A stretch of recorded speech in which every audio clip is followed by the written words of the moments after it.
Hello everyone, and welcome to a traditionally classic episode of Play Casket. And we are your hosts, Paraka the Goblin. And Ghost, your co-host. And you know what? I'm not going to do that long. I can't keep that up. Anyway, we're going to go ahead and talk about basically winter and waifus. So basically all sorts of traditional stuff that we usually play during the holiday season in order to just get in the mood or maybe even forget our pain. Anyway. Never did get that Game Boy Advance right. Never did. No.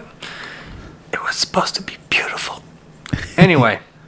So basically that's holiday events in general. Stuff that's like more of a tradition that we play. Stuff that does have holiday events that we do actually try to enjoy.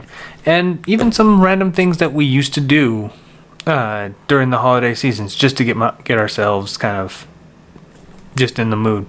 Yeah. Or just try to placate the holidays, because this stuff is crazy. Well, for me, it's a lot of gotchas. So hold your horses, hold your seats, whatever. Hold on to whatever.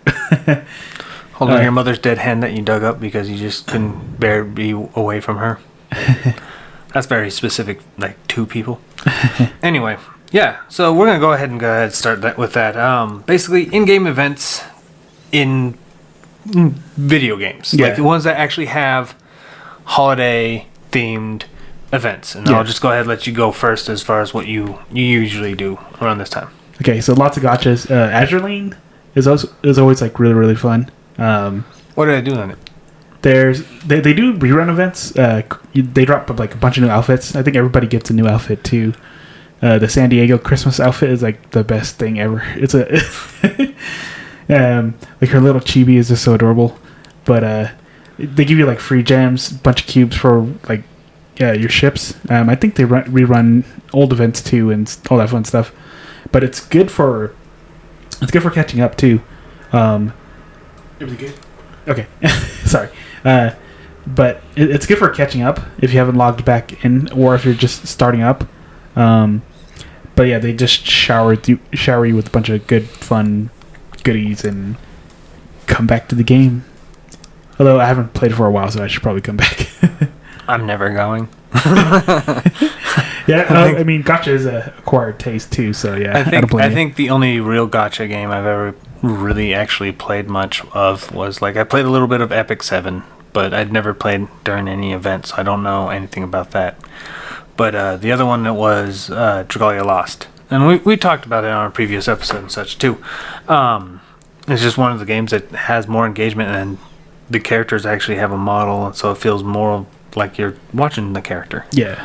But I've only ever really played that one with the Christmas stuff and all that. And I will come and go on that one. Like I'll play maybe about 20 minutes or so every day for that week until you get that 10 pull and stuff and kind of save it for any type of collaboration they do.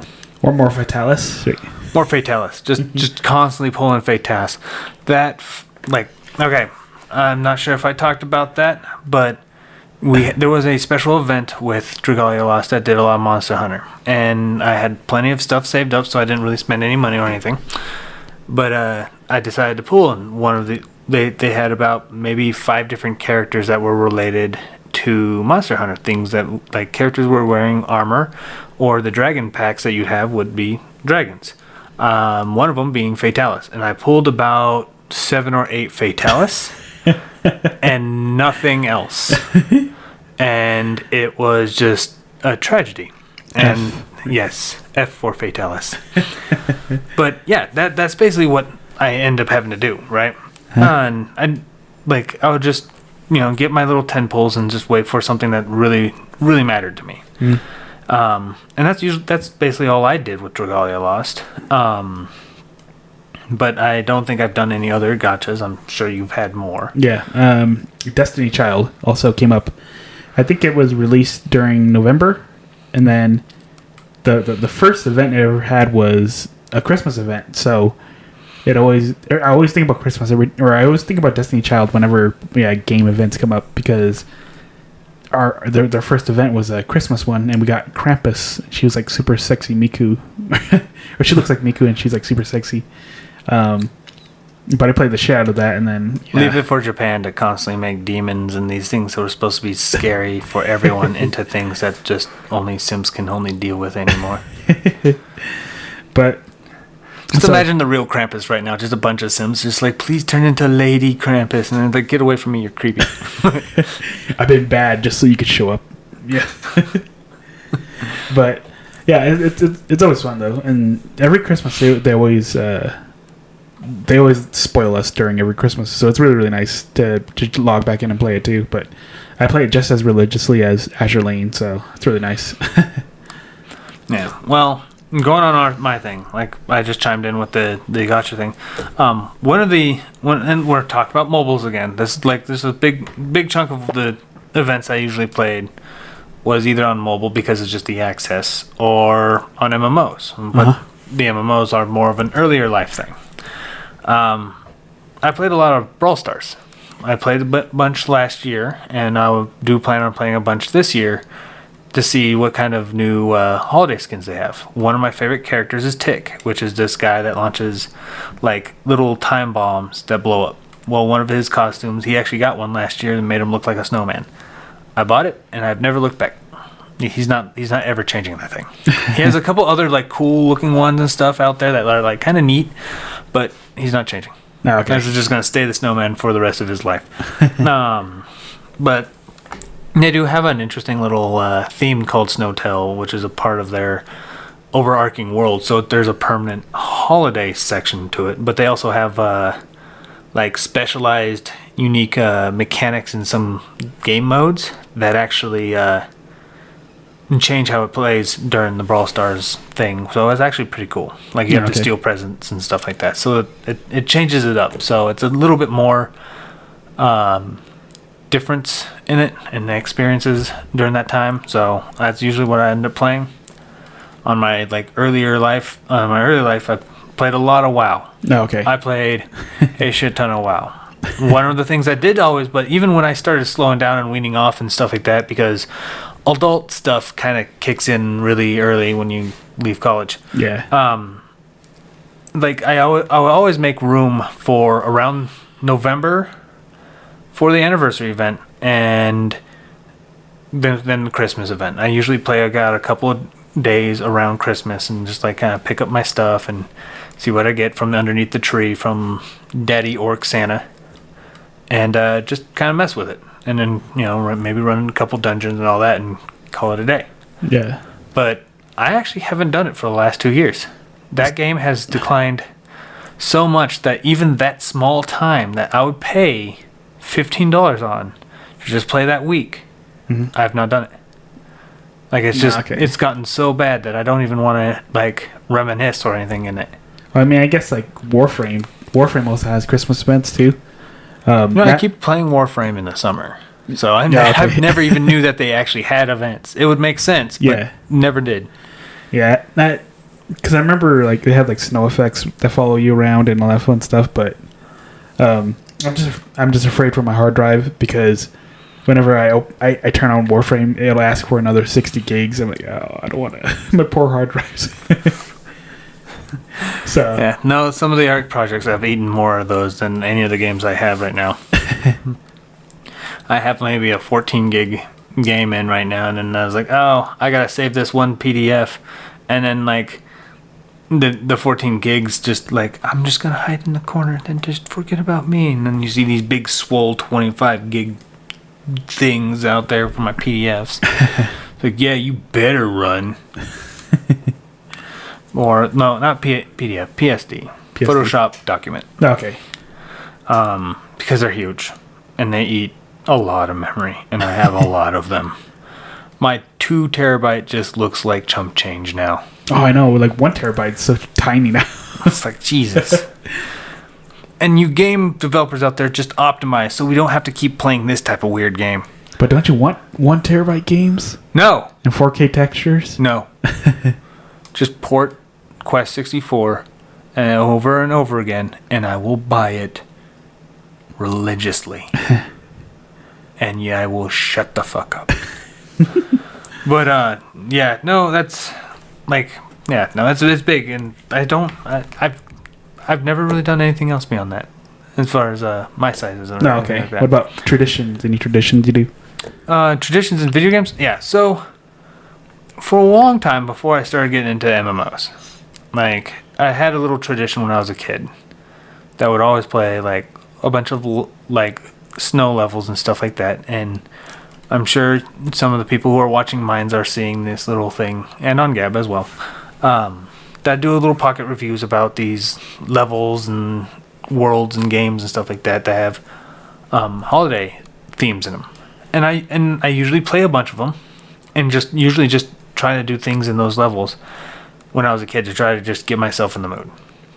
I haven't done it in a while, but I will traditionally kind of like inherently lean into games that are more icy and stuff like that. So, example, I'll probably play Banjo-Kazooie with the level Free Easy Peak. For some reason, I just find it more in tune at that time. Okay. And there's a bunch of them out there. They'll probably hear and read about it and stuff this week with a bunch of my pocket reviews up into Christmas. And just I just did that. I did like Ice Cap Zone from Sonic 3. I did like ice level from Donkey Kong. I forgot the name, but like anywhere I could play it, I'd play it. Okay. I'd get to that point and just kind of like soak in that game. Like for Sonic, I would just rush to Ice Cap Zone, and then I would just explore Ice Cap Zone the longest I can. Like just get all sorts of stuff. Okay. Just to be in that mood. That was one of the traditions I did growing up as a kid. I still kind of do it now, but not as much. Okay. Now for me, I do. It's not a Christmas game, but I still go to Half-Life or Half-Life 2 because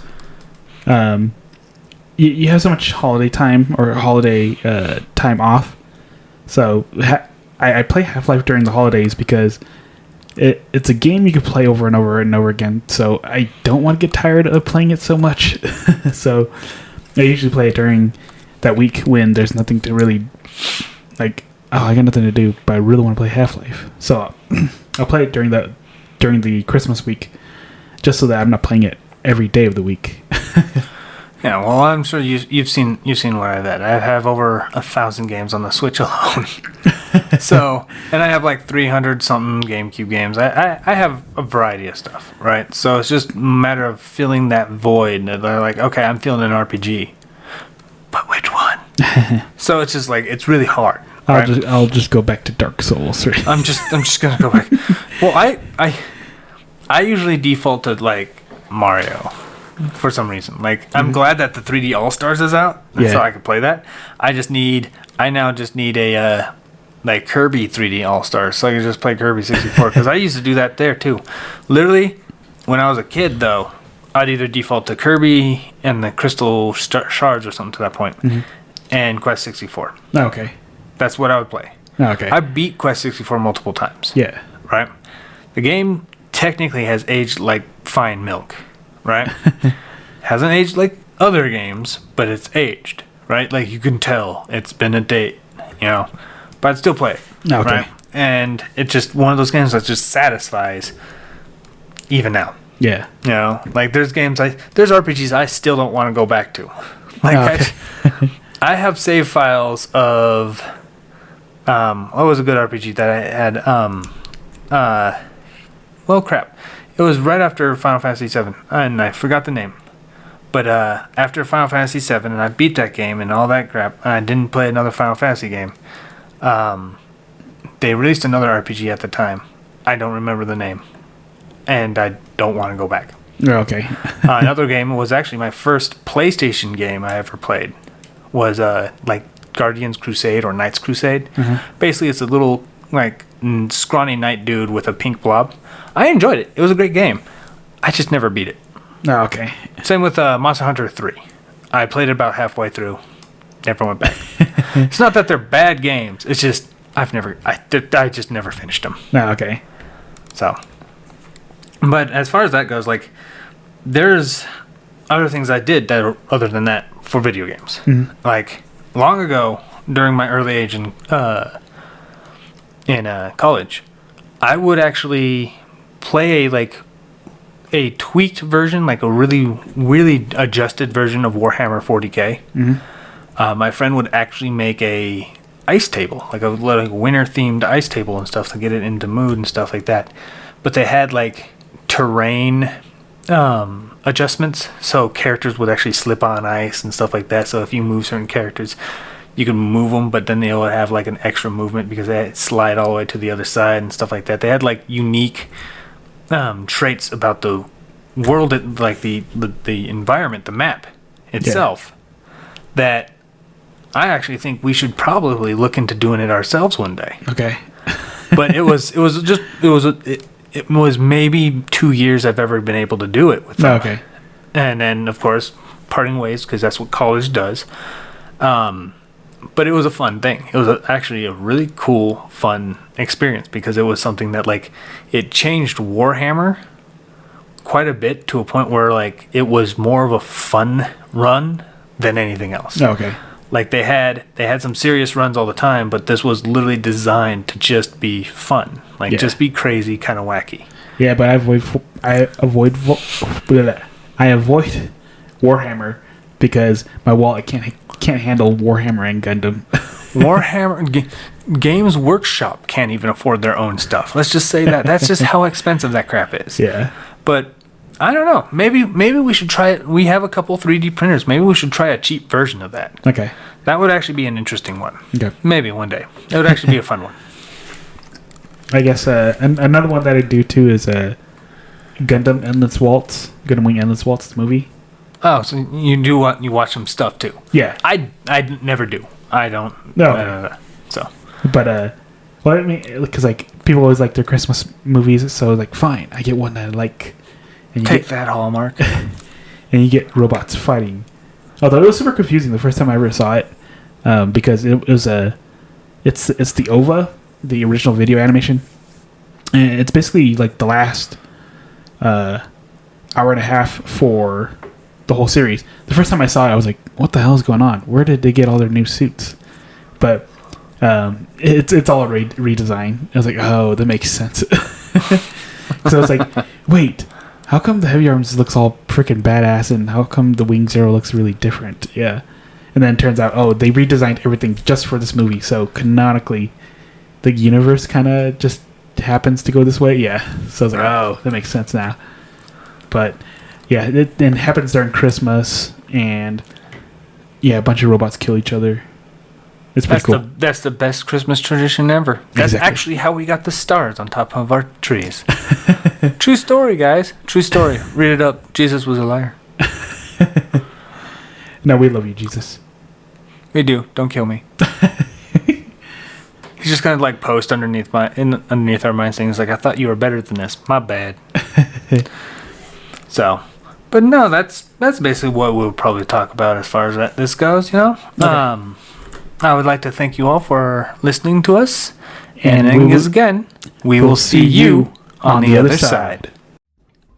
Hey everyone, this is Paraka. And Ghost. I would like to say thank you for listening to our podcast. If you like our content, give us a thumbs up. Subscribe and share our video with your friends. You can also follow and support us on other social media such as Minds and Rumble. Links in the description below.